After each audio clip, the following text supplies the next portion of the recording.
Et salut à tous, c'est FDavProd. Aujourd'hui on se retrouve pour une nouvelle vidéo où je vais vous présenter tout simplement notre dernier achat en termes de pièces Lego et uniquement des pièces où toutes ces pièces vont tout simplement nous servir pour des futurs MOC. Bien sûr les boîtes n'étaient pas comprises dans l'achat, mais c'était tout simplement pour faire une jolie présentation. Alors, on va commencer de suite sans perdre de temps par vous dire que le vendeur a été très agréable, ça a été vraiment très professionnel de sa part.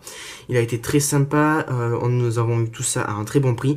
Et vous allez voir que sur la dernière boîte, il s'agit tout simplement des meilleures figurines qu'on peut trouver, je pense, depuis le début de la création des Lego Store, qu'on peut retrouver dans le pub, donc dans les pique-briques, donc c'est-à-dire le mur où il y a toutes les pièces Lego.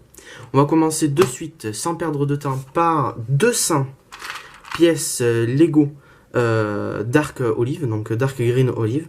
Une très belle couleur, donc ce sont des tiges que j'appelle couramment nénuphar, même si nénuphar, on peut confondre avec ceci qui ressemble beaucoup plus à un nénuphar.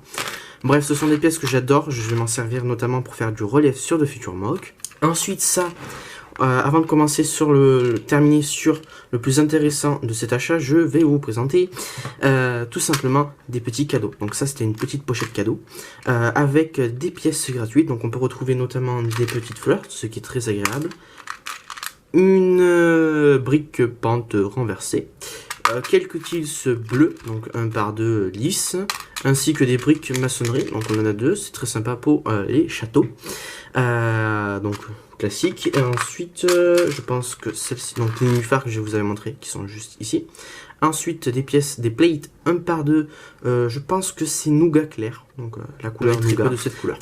Ensuite, on va terminer sur 5, 5 ou en gros 7 tiges, donc dark green, donc de la même couleur tout simplement que ce que j'ai vraiment acheté, donc ça c'est un cadeau. En effet, on se retrouve directement pour vous montrer les figurines, donc je pense que vous les aurez reconnues si vous suivez notamment l'actualité des Lego Store. Donc on se retrouve tout de suite avec un mage, donc je n'ai pas pu personnaliser on va dire en termes de tête, d'accessoires, mais il me convient parfaitement.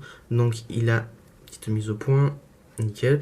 Il a une très jolie barbe, je trouve ça vraiment bien accordé, surtout avec cette coupe de cheveux, parce que vous pouvez voir qu'il y a un peu de blanc qui est repris par là. Et petite tache bleue, ne vous inquiétez pas, tout simplement moi qui ai nettoyé quand même par sécurité le Lego avant de l'utiliser. Donc là, il est tout simplement magnifique, j'adore ces petits détails. Et c'est mon premier mage qui va notamment avec sa petite on va dire sacoche en bandolière qui va me servir pour les nouveaux MOC que je vais m'orienter maintenant un peu dans le thème médiéval.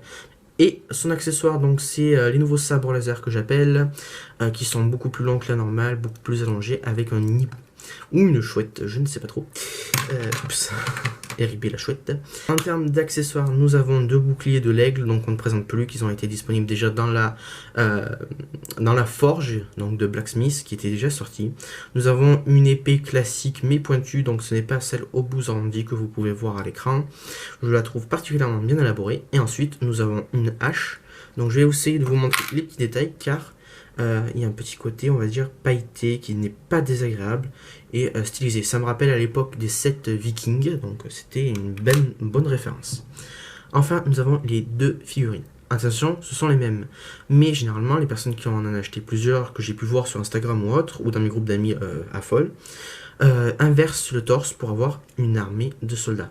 Donc vous voyez, c'est exactement le même torse. J'ai tout simplement enlevé les bras, qui s'enlèvent d'ailleurs très facilement, je pense, et pour les remettre ensuite à l'envers, ce qui fait 2 figurines, on va dire quasi identiques, mais au torse différent. En termes de jambes, nous sommes sur des jambes grises, donc dark grey foncé, enfin voilà, en gros c'est gris foncé, et des jambes noires, donc c'est des jambes duel modèle, qui sont très bien réalisées. Et le torse, donc là je n'ai pas plus de choses à dire, hormis que je l'admire, je le trouve très beau. Des 2 côtés, franchement, il est très bien travaillé. Et de même, de ce côté, on peut le mettre avec une petite cape grise, rouge, pour rappeler justement la couleur de fond où il y a le drapeau de l'aigle. Je trouve ça très appréciable. Et on a de beaux détails sur la boucle, pour le fermoir de la ceinture. Donc, c'est la même, donc celle-ci dans ma main droite. Et du coup, déjà la fin de la vidéo, Donc j'espère que cette dernière vous aura plu. Si c'est le cas, n'hésitez pas à vous abonner, à laisser un pouce bleu et à commenter si ce genre de contenu vous a plu. Et sur ce, on se retrouve pour de très prochaines vidéos. Allez, ciao!